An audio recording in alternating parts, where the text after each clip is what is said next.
नमस्कार, देश की बात में आपका स्वागत है। हाल के समय में कई जगह बुलडोजर एक्शन के मामले सामने आए।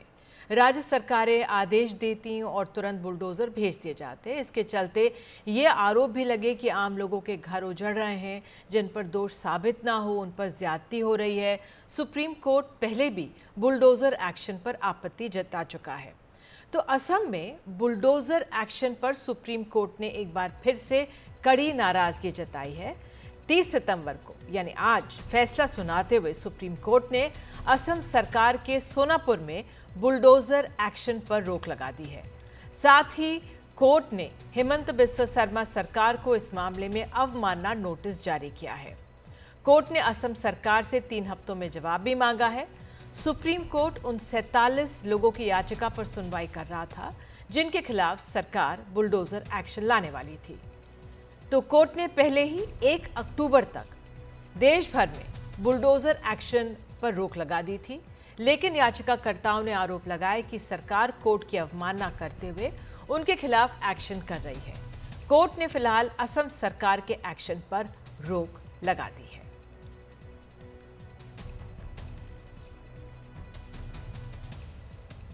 तो ये मामला असम का है। गुवाहाटी से हमारे सहयोगी रतनदीप चौधरी बता रहे हैं कि आखिर वहां पर क्या हुआ था।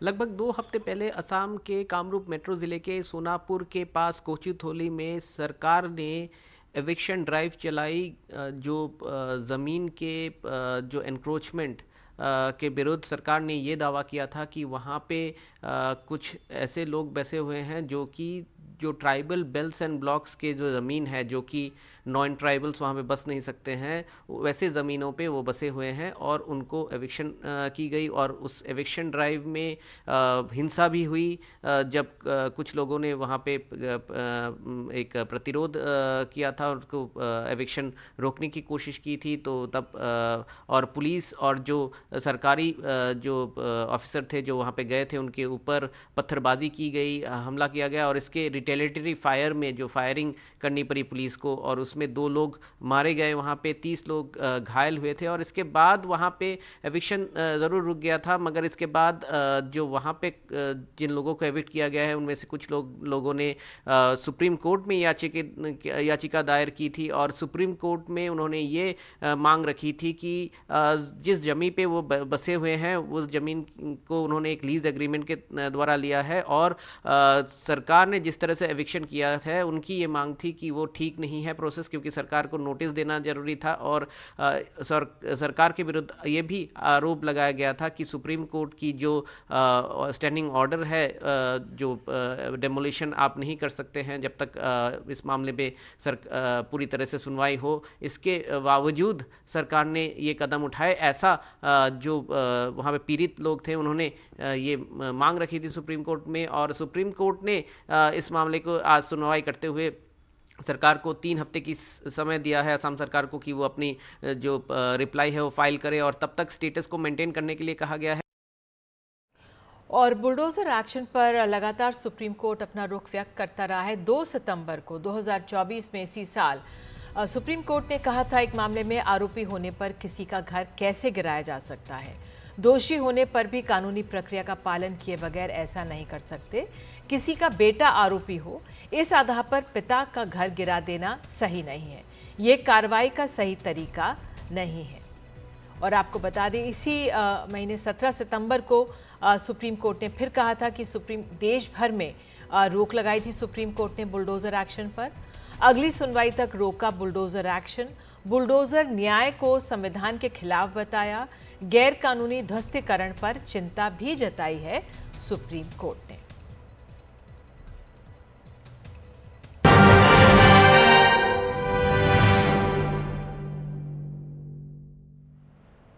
हरियाणा और जम्मू कश्मीर में विधानसभा चुनावों में जीत के लिए जंग जारी है, लेकिन चुनावी मैदान में नेताओं के बीच जुबानी दंगल भी लगातार चल रहा है। आमने सामने हैं कांग्रेस और बीजेपी के वरिष्ठ नेता। प्रधानमंत्री मोदी पर कांग्रेस अध्यक्ष मल्लिकार्जुन खड़गे ने एक टिप्पणी की तो जवाब गृह मंत्री अमित शाह ने दिया।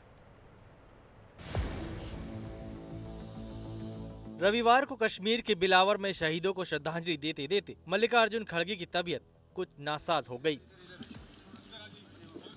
लेकिन तबीयत सुधरते ही वो फिर मंच पर आए। कहा, मोदी को हराए बिना इस दुनिया से विदा नहीं होंगे। चाहे कुछ भी हो, मैं ऐसा ही छोड़ने वाला नहीं। अब मेरे को तो 83 इयर्स चल रहे, इतना जल्दी मरने वाला नहीं हूँ। जब तक मोदी को नहीं हटाएंगे तब तक मैं जिंदा ही रहूंगा, आपकी बात सुनूंगा, आपके लिए लड़ूंगा। दिलचस्प ये है कि खुद प्रधानमंत्री ने तबीयत बिगड़ने पर फोन करके उनका हालचाल लिया, लेकिन बीजेपी को खड़गे की बात नागवार गुजरी। अमित शाह ने एक्स पर पोस्ट किया और कहा कि ये घटिया और शर्मनाक बात है, जिससे मोदी जी के प्रति उनकी नफरत दिखती है। अमित शाह ने पोस्ट के अंत में लिखा, जहां तक कि श्री खड़गे जी के स्वास्थ्य की बात है, मोदी जी प्रार्थना करते हैं, मैं प्रार्थना करता हूं और हम सभी प्रार्थना करते हैं कि वे दीर्घायु और स्वस्थ रहें, वे अनेक वर्षों तक जीवित रहें और 2047 तक विकसित भारत का निर्माण होते देखें। इतना जल्दी मरने वाला नहीं हूँ। शाह के इस पोस्ट का खड़गे ने भी जवाब दिया। नहीं हटाएंगे। गृह मंत्री अमित शाह को मणिपुर, सेंसस और जातिगत जनगणना जैसे गंभीर मुद्दों पर ध्यान देना चाहिए। बहरहाल इस सियासी झगड़े में सब खड़गे जी की लंबी उम्र की दुआ करें और कोशिश करें कि सियासी टकराव ऐसी कटुता में ना बदले जिसमें संवाद मुमकिन न हो। Bureau report, NDTV India. Rahul Gandhi और प्रियंका गांधी ने आज मुख्यमंत्री नायब सैनी के गृह जिले अंबाला से हरियाणा विजय संकल्प यात्रा शुरू की। ये यात्रा हरियाणा के 6 विधानसभा क्षेत्रों से होकर गुजरेगी। राहुल गांधी ने अंबाला के नारायणगढ़ में रैली की, जिसमें प्रियंका गांधी भी शामिल हुईं। जनसभा में भीड़ के अभिवादन के दौरान राहुल गांधी ने पूर्व मुख्यमंत्री भूपेंद्र सिंह हुड्डा और सांसद कुमारी शैलजा के हाथ भी मिलवाए।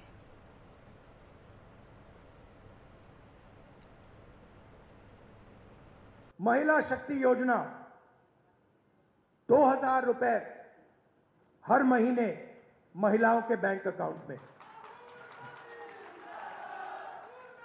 आजकल गैस सिलेंडर कितने का है? 700 रुपए, मतलब 500 रुपए का गैस सिलेंडर में लगेगा, 700 रुपए आपके बचेंगे। सामाजिक सुरक्षा जो ओल्ड पेंशन स्कीम है उसको हम फिर से लागू करेंगे और 6000 रुपए हर महीने के विधवाओं को, बुजुर्ग लोगों को और डिसेबल्ड लोगों के बैंक अकाउंट में जाएगा।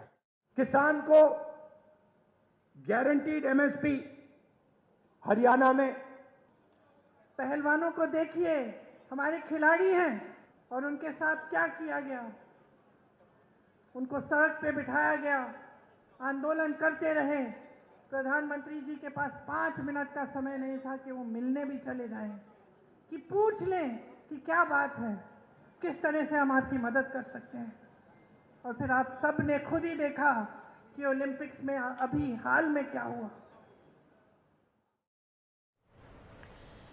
उत्तर प्रदेश के मुख्यमंत्री योगी आदित्यनाथ भी हरियाणा में पहुंचे हुए। भिवानी और हिसार में जनसभा को संबोधित किया और लोगों से बीजेपी उम्मीदवारों के पक्ष में वोट करने की अपील की। इस दौरान मुख्यमंत्री योगी आदित्यनाथ ने कांग्रेस पर जमकर निशाना साधा।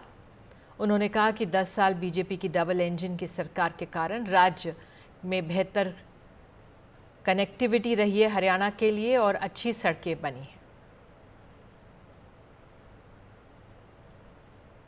एक तरफ अयोध्या धाम में प्रभु राम का विराजमान होना, दूसरा रोम की संस्कृति में पले बढ़े वे लोग, वे बदनसीब जो दुर्भाग्य से अपने को एक्सीडेंटल हिंदू कहते हैं, वे कैसे इसको बर्दाश्त कर पाएंगे। वे कहते हैं कि अयोध्या में जब रामलला का मंदिर का उद्घाटन हो रहा था तो वहां पे नाच गाना चल रहा था। अरे जिंदगी भर तो यही तुम्हारा खानदान करता रहा। और आइए रुक करते हैं मध्य प्रदेश का, जहां लाल बत्ती की जगह हूटर्स ने ले ली है। माननीय अब हूटर की मदद से सड़क पर अपनी आमद दर्ज कराते दिख जाते हैं। कानूनन हालांकि इसकी इजाज़त नहीं है, लेकिन सड़क पर हूटर बजाकर वीआईपी अपने आने का जो एहसास करा रहे हैं, ये ग्राउंड रिपोर्ट देखिए। एनडीटीवी की खबर का भी असर है ये।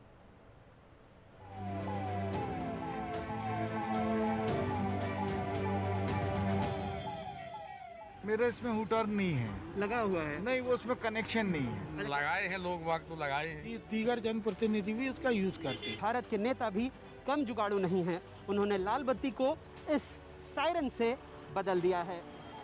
एनडीटीवी ने लगातार मुहिम चलाई, साफ कहा हूटर हटाओ। खुद मुख्यमंत्री ने समर्थन किया। हमने भी एक खास मुहिम चलाई थी, मुख्यमंत्री जी आप इसका समर्थन करेंगे? हमने सीधे कहा था हूटर हटाओ। मैं सहमत हूँ इस बात से। जिनको जरूरत है, कोई एम्बुलेंस चलना चाहिए, वो लगाए तो समझ में आता है। आम आदमी क्यों बजाना चाहिए? अब जाकर भोपाल पुलिस जागी है, लेकिन नेताजी के रसूख में चुप्पी भी साधी है। ये जनाब बीजेपी नेता हैं। खुद की गाड़ी में राष्ट्रीय अध्यक्ष लोधी लोधा राजपूत समाज लिख रखा है। नाम है राम गोपाल सिंह राजपूत। पुलिस ने हूटर हटवाया, 3000 रुपए का चालान काटा तो नेताजी की अदब में गुस्ताखी हो गई। देखिए कैसे भड़के।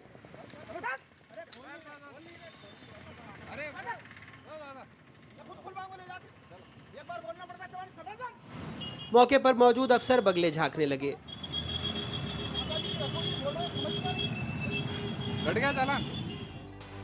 वैसे जिन दुकानों में हूटर का शोर जोर पकड़ता था वहां सन्नाटा है। हम एक दुकान के अंदर लिए चलते हैं। यहाँ पर जो है ये कार डेकोर और डिटेलिंग स्टूडियो है। यहाँ पर भी जो है ख़ास तौर से आपको देखेंगे तो टायर, सीट कवर्स और जो सभी सामान है वो आपको उपलब्ध नज़र आएगा। लेकिन हम उनसे पूछ भी लेते हैं कि यहाँ पर जो है किस तरह का। भैया आप लोग हूटर वगैरह बेचते हैं अपने दुकान पर? नहीं, हूटर वगैरह मिल जाता है लेकिन बाहर से बुलाना पड़ता है। बाहर से बुलाना पड़ता है, अवेलेबल हो जाता है। अच्छा, कितने का मिलता है ये हूटर? हूटर अलग अलग रेंज में आता है मैम। 2000 से स्टार्टिंग में, तो फिर आहूजा का आता है, वो पड़ता है आपको 8000 रुपये का, वो मशीन के साथ आता है। तो आप लोग अपने दुकान में रखते हैं या नहीं रखते हैं? नहीं रखते तो नहीं है, हालांकि कोई सी गाड़ी आती है तो बुलवाना पड़ता है ऑर्डर पे। अच्छा, मतलब लोग डिमांड कर रहे हैं आके हूटर लगाने की? डिमांड जैसे कि सरकारी कोई अगर कर्मचारी है या फिर कोई गवर्नमेंट सर्वेंट है तो वो करता है, बाकी तो नॉर्मली लोग नहीं लगवाते। मेन चीज़ है किसी का रखना अभी बहुत बड़ी दिक्कत हो रही है। कोई भी कहानी होती है तो सबसे पहले चेकिंग होती है हूटर की। वो सरकार ने अभी मना करके रखा है, कानून निकाल के रखा है, क्योंकि उसमें दिक्कत ये आ रही है कि कोई भी आम व्यक्ति के हूटर लगा के कहीं से भी निकल जा रहा है, कहीं से भी कोई भी दिक्कत हो रही है, तो उसके अंदर वही प्रॉब्लम हो रही थी। आपके पास भी तो लोग आते होंगे ना कि हमारी गाड़ियों में हूटर रिक्वायरमेंट लेकर आते हैं कि भाई हमें पर्सनली लगवा दो और बम्पर वगैरह के अंदर कर दो, हाई ऐसा कि दिखे नहीं। भाई हम तो कर देंगे मगर आपके पास परमिशन तो लाओ। ट्रैफिक पुलिस भी एनडीटीवी को शुक्रिया कह रही है। धन्यवाद देता हूँ अपने विभाग की ओर से एनडीटीवी कैंपेन को, और ये बहुत एक पॉजिटिव कैंपेन है और इस तरह का जो जन जागरूकता एक इससे आएगी और एक सुरक्षा का माहौल भी लोगों में आना चाहिए। कानून साफ है। सेंट्रल मोटर व्हीकल एक्ट की धारा 119 में खेती में लगे ट्रैक्टर, हार्वेस्टर, एम्बुलेंस, दमकल की गाड़ियों को ही हूटर की इजाज़त है। बेजा इस्तेमाल पर जुर्माने का भी प्रावधान है। अब देखते हैं इस रसूख के सामने पुलिस अपनी कार्रवाई को किस स्तर तक ले जाती है या फिर हूटर के दबाव में चुप्पी साध लेती है। भोपाल से अमृतांशी जोशी के साथ अनुराग द्वारी की रिपोर्ट, एनडीटीवी।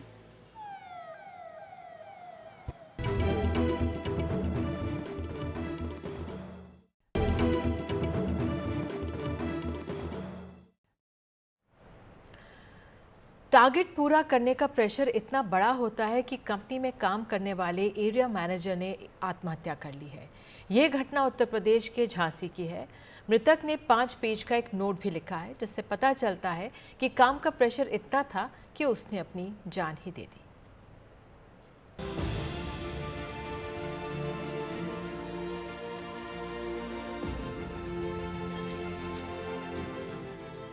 5 पन्नों के सुसाइड नोट में तरुण सक्सेना ने लिखा कि उन पर काम का कितना प्रेशर था। तरुण एक फाइनेंस कंपनी में एरिया मैनेजर थे। टारगेट पूरा करने का दबाव इतना ज्यादा था कि 42 साल के तरुण ने अपनी जान ही दे दी। इस बात की जानकारी तब मिली जब मेड काम करने घर आई। कमरे में तरुण का शव था। उनके बच्चे और पत्नी दूसरे कमरे में बंद थे।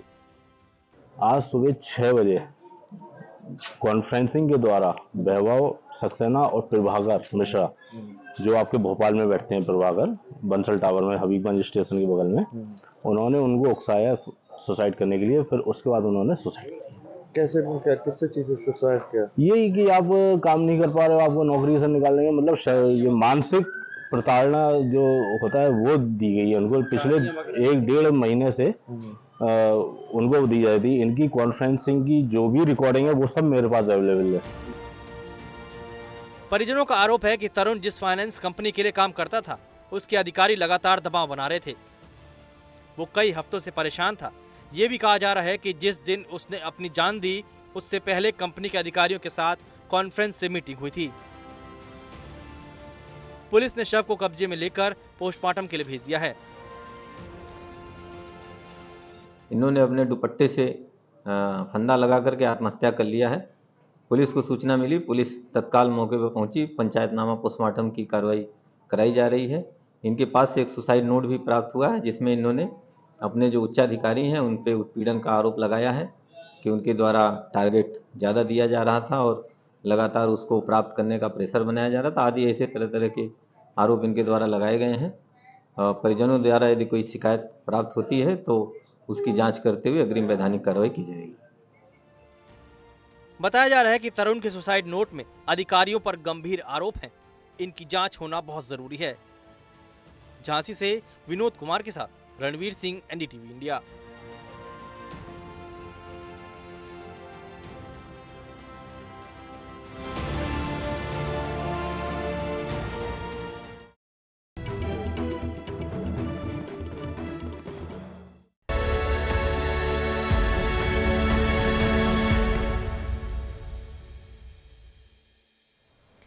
जम्मू कश्मीर के सबसे अहम तीसरे और आखिरी दौर के लिए वोटिंग कल है। बहरहाल जम्मू कश्मीर की खूबसूरत वादियों को सरहद से सटे पुंछ और राजौरी से जोड़ने वाली मुगल रोड देश की सबसे खूबसूरत सड़कों में से एक है। इस सड़क का सफ़र इतना खूबसूरत है उतना ही जोखिम भरा भी है।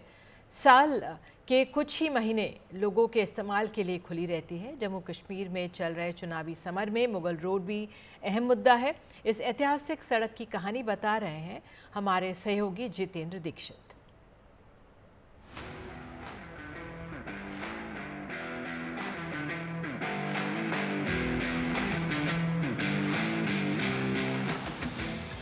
मुगल रोड जम्मू कश्मीर की वो सड़क है जिसकी तुलना फ्रेंच शब्द फेम फेटल से की जा सकती है। जिस तरह फेम फेटल का मतलब एक खूबसूरत लेकिन जानलेवा स्त्री है, उसी तरह से ये सड़क भी खूबसूरत और खतरनाक है।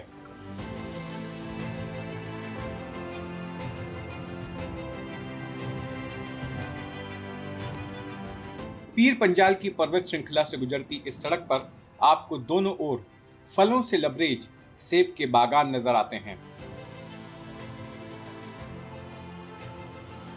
अपने बहाव में मस्त नदियां दिखाई देती हैं और बादलों से बतियाते ऊंचे ऊंचे हरे भरे पहाड़ों से आप रूबरू होते हैं।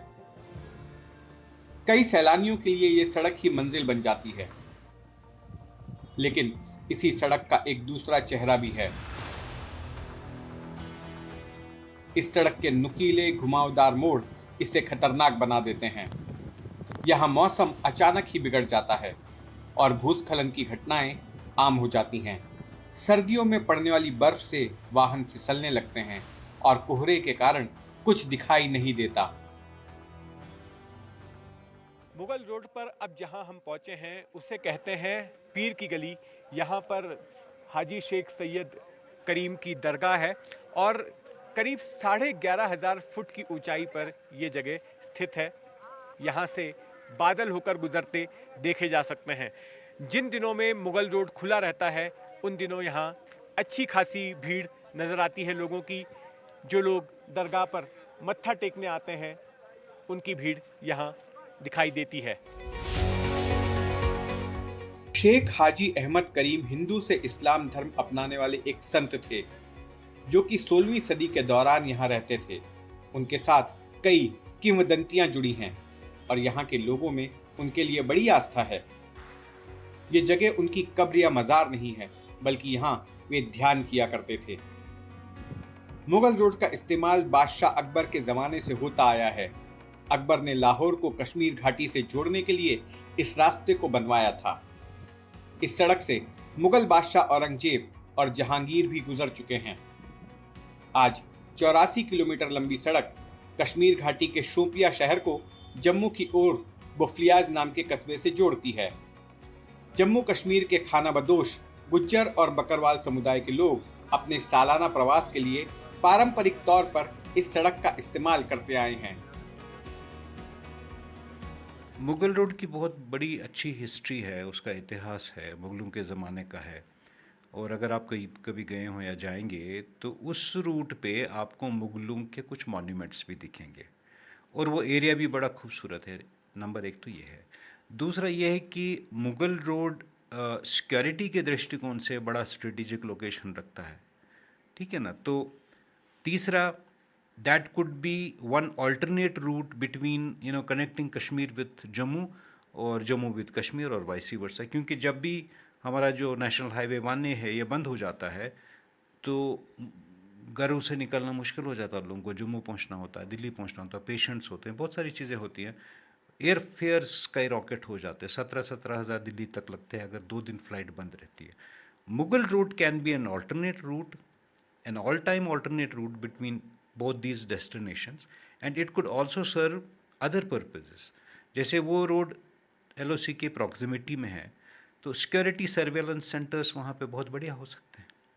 रोड का रोड हो गया, उस पर चहल पहल भी बढ़ गई और एमिनिटीज़ भी बढ़ गई और बाकी पर्पस भी सॉल्व हुए। अभी अगर आप मुगल रोड ट्रैवल करते हैं तो कहीं आपको चाय की तलब लगती है तो वहाँ चाय नहीं मिलती। I have driven on that road, that has many logistics problems.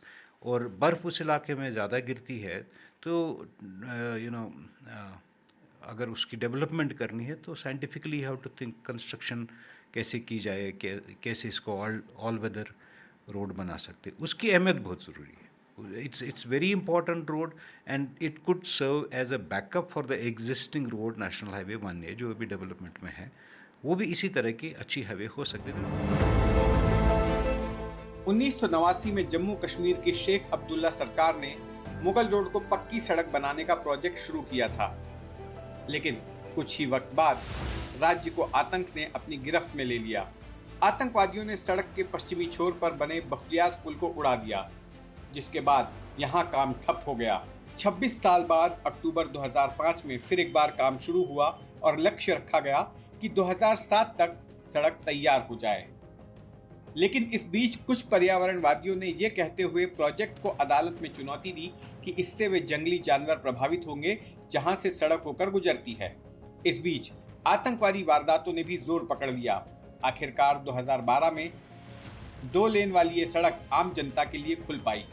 हम जिस वक्त मुगल रोड से गुजरे तब मौसम ठीक था, ना बारिश हो रही थी और ना बर्फ पड़ रही थी। लेकिन साल के कुछ महीने ऐसे होते हैं जब मौसम इस सड़क पर कहर ढाता है। जुलाई अगस्त में मानसून के शुरुआती महीनों में यहाँ चट्टानों से टूटकर बड़े बड़े पत्थर सड़क पर आ गिरते हैं और नवंबर से फरवरी के बीच जब बर्फबारी होती है तब इस सड़क पर चलना दूभर हो जाता है। इस सड़क के पूर्वी छोर शोपियां में हमारी मुलाकात जीशान से हुई। मुगल रोड पर ही जीशान के सेब के बाग भी हैं। इस सड़क पर चलने वाले लोगों को किन परेशानियों का सामना करना पड़ता है, ये जीशान ने हमें बताया। ना नेटवर्क आता है सर, कोई जियो, एयरटेल, BSNL, वोडा किसी का नेटवर्क नहीं है सर, और ना कोई ATM है।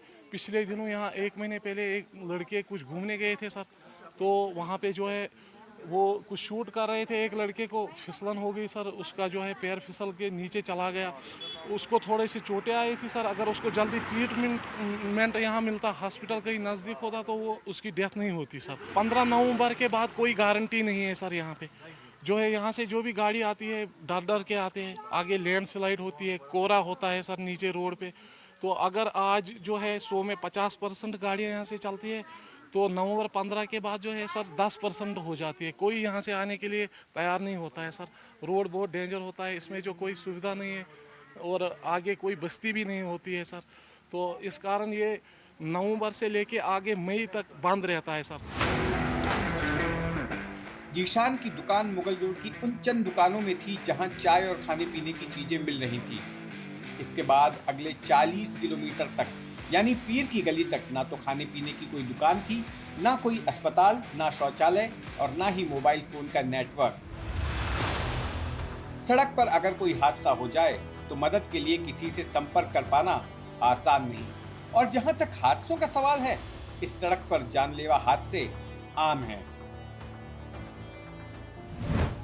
एक नजर डालते हैं मुगल रोड पर हादसों के सिलसिले पर। अक्टूबर 2016 में शोपियां से राजौरी जा रही एक मारुति कार सड़क से फिसलकर खाई में जा गिरी, जिसमें 5 लोगों की मौत हो गई। जून 2016 में सूरनकोट से तकनीकी शिक्षा संस्थान के छात्र एक टेम्पो में मुगल रोड के रास्ते सूरनकोट से कश्मीर घूमने जा रहे थे। मुगल रोड पर टेम्पो ड्राइवर का वाहन पर से नियंत्रण छूट गया और टेम्पो खाई में जा गिरा। हादसे में 11 छात्रों की मौत हो गई। जून 2016 में ही एक और वाहन के फिसलकर खाई में गिरने से एक शख्स की मौत हो गई, जबकि 10 लोग घायल हो गए। जुलाई 2023 में मुगल रोड से अपनी पत्नी, बेटे और बेटी के साथ गुजर रहे वन विभाग के रणवीर सिंह बाली की कार गहरी खाई में जा गिरी। हादसे में बाली, उनकी पत्नी और बेटे की मौत हो गई, जबकि बेटी गंभीर रूप से घायल हो गई। जुलाई 2024 में एक महिला और उसकी 5 साल की बेटी की उस वक्त मौत हो गई जब कश्मीर से पुंछ की ओर आते हुए उनकी बोलेरो कार खाई में गिर गई। हादसे में 6 लोग घायल भी हुए। जुलाई 2024 में ही एक ट्रैकर की उस वक्त मौत हो गई जब वो तस्वीरें लेते वक्त फिसलकर खाई में गिर गया। हादसे में उसके 2 साथी भी घायल हो गए। अगस्त 2024 में एक व्यक्ति की मौत हो गई और 2 लोग घायल हो गए जब मुगल रोड से गुजरते वक्त एक बड़ा पत्थर उनकी कार पर आ गिरा। इन्हीं हादसों की वजह से खराब मौसम होते ही सरकार मुगल रोड बंद कर देती है। इस सड़क का अक्सर इस्तेमाल करने वाले लोगों का कहना है कि मुगल रोड को एक ऑल वेदर रोड बनाया जाना चाहिए। इसके लिए एक सुरंग बनाने की जरूरत है जो कि ऊंचे ऊंचे पहाड़ों को चीरते हुए कश्मीर वादी को जम्मू क्षेत्र से जोड़े। फिलहाल जम्मू और कश्मीर को साथ जोड़ने वाले 2 ही मुख्य रास्ते हैं, एक जम्मू श्रीनगर नेशनल हाईवे और दूसरी मुगल रोड। सर्दियों में जब भारी बर्फबारी होती है तब दोनों ही सड़कें बंद हो जाती हैं और मुसाफिर फंस जाते हैं। हमारे साथ कुछ ऐसे ट्रांसपोर्टर्स मौजूद हैं जो कि अक्सर मुगल रोड का इस्तेमाल करते हैं और इनसे ही समझते हैं कि आखिर मुगल रोड पर किस तरह की दिक्कतें इन्हें पेश आती हैं और ये किस तरह की तब्दीलियां मुगल रोड पर चाहते हैं। जी आप बताइए। सर, ये जो मुगल रोड है ये हमारे जिस तरह बोलते हैं शहर, जिस तरह नेशनल हाईवे हमारे लिए बहुत इंपॉर्टेंट है, इसलिए ये मुगल रोड भी हमारे लिए इंपॉर्टेंट है क्योंकि अनफॉर्चुनेटली ये 6 महीने बंद रहता है। इस कारण हमें बहुत सी घटनाओं का सामना करना पड़ता है। जिन लोगों को जो पूंछ जाना पड़ता है वो आया नगरोटा होके बानाल होके जाना पड़ता है, उसमें 2 दिन लग जाते हैं। अगर ये टनल हमारे लिए बन जाती है तो हमारे ट्रांसपोर्टर्स के लिए ये बहुत ही अच्छा रहता है और जो पैसेंजर है उनके लिए भी सुविधाजनक होते, रेट सस्ता मिलता और हमको भी टाइम बहुत कम लगता। पीर गली से उतरते ही रोड इतना ख़राब है, इतना खस्ता है कि वहाँ पर डरते हैं जाने के लिए क्योंकि वहाँ पर ऊपर से लैंडस्लाइड का खतरा होता है। और हम चाहते हैं कि सरकार ये टनल जल्द से जल्द हमारे ट्रांसपोर्टरों के और लोगों के हित के लिए करे।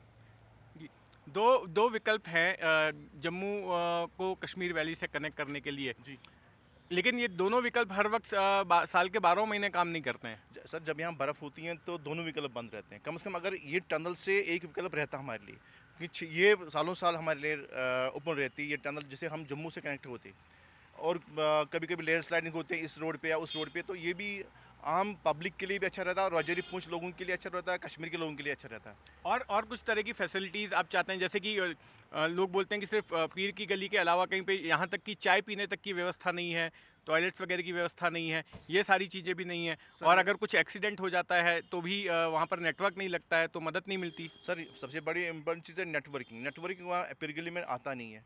हम चाहते हैं कि वहाँ कर, क्योंकि एक संपर्क ही होता है कि अगर कुछ इंसिडेंट हो जाए तो ताकि एम्बुलेंस तुरंत पहुँच जाए।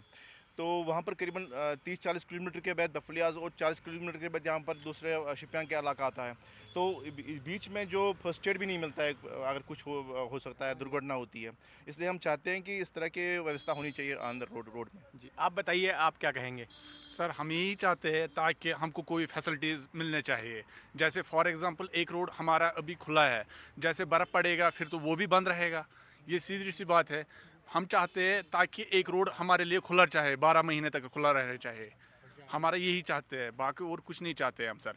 इसलिए हमारा फैसिलिटीज़ बहुत होने चाहिए। कश्मीर से हम सीधा जम्मू जा रहे हैं, लोग सफ़र करना बहुत पड़ता है, जैसे यहाँ से पसीना डालेगा फिर वहाँ से आधे रास्ते हम चला रहे हैं, अब हमारे क्यों फंसा है बीच में? ये ऊपर वाले के हाथ में सब कुछ, जब बर्फ़ पड़ते हैं बीच में। जी, सही बात है। आप बताइए, मुगल रोड में किस तरह के बदलाव चाहते हैं? सर इसमें पहले टनल होनी चाहिए, जैसा हमारा जम्मू श्रीनगर नेशनल हाईवे वैसा भी बना होना चाहिए। जम्मू कश्मीर की अर्थव्यवस्था में पर्यटन की अहम भूमिका है। इसे देखते हुए केंद्र शासित प्रदेश के दोनों हिस्सों को जोड़ने के लिए एक ऐसे रास्ते की जरूरत है जो हर वक्त खुला रहे। साथ ही व्यापारिक नजरिए से भी मुगल रोड का हर वक्त खुला रहना जरूरी है। पीर गली से लेके पूंछ तक आप रोड देखें, जहां 1 से 1.5 घंटे का रास्ता है, आपको 4 घंटे लगेंगे। रोड की इतनी बुरी हालत है, गवर्नमेंट की कोई तवज्जो यहाँ नहीं रही, चाहे वो कांग्रेस सरकार रही, पीडीपी रही या नेशनल कॉन्फ्रेंस रही। तो जब से ये मोदी सरकार है, हम तो यही कहते हैं कि कम से कम इस पर तवज्जो दें, इस पर एक जो टनल बनना चाहिए। बहुत अरसे से हम सुन रहे हैं कि यहाँ छत्ता पानी में कोई टनल बनेगा, तो कम से कम अगर वो काम स्टार्ट हो जाएगा तो पूंछ जो है एक प्राचीन स्टेट रही है पुराने वक्त में, तो पूंछ के कारोबारी लोग हैं, पूंछ में लोग रहते हैं, आने जाना है, हॉस्पिटलिटी हम लोगों को मिलेगी, बिजनेस में इजाफा मिलेगा, टूरिज्म हमारा बढ़ेगा। तो इसका टनल होना बहुत ज़रूरी है। तो ना उसके पहले कम से कम जब तक टनल बनता है, इस रोड को अच्छे तरीके से वाइडनिंग किया जाए और पूरे तरीके पर ब्लॉक टॉपिंग भी की जाए इसकी। हाल ही में एक चुनावी रैली के दौरान केंद्रीय यातायात और हाईवे मंत्री नितिन गडकरी ने कहा कि मुगल रोड पर सुरंग बनाना उनकी प्राथमिकता है। गडकरी का कहना था कि सुरंग की खातिर डीपीआर यानी डिटेल्ड प्रोजेक्ट रिपोर्ट आ चुकी है। जल्द ही प्रोजेक्ट की खातिर टेंडर जारी किए जाएंगे और सुरंग पर काम शुरू किया जाएगा। जम्मू कश्मीर में लगातार बदलाव हो रहे हैं और एक जिस बड़े बदलाव की जरूरत है वो है मुगल रोड को साल के 12 महीने उपलब्ध किया जाना। जो 2 प्रमुख सड़कें जम्मू को कश्मीर वादी से जोड़ती हैं, उनमें से मुगल रोड एक प्रमुख है। हालांकि मुगल रोड पर खूबसूरत नज़ारे तो जरूर दिखते हैं, लेकिन सड़क की खस्ता हालत मजा किरकिरा कर देती है। तो यही उम्मीद की जा रही है कि आने वाले वक्त में जो बदलाव जम्मू कश्मीर को दिखाई देगा, उनमें मुगल रोड भी शामिल होगा। कैमरामैन राजेंद्र दयालकर के साथ जितेंद्र दीक्षित, NDTV, मुगल रोड।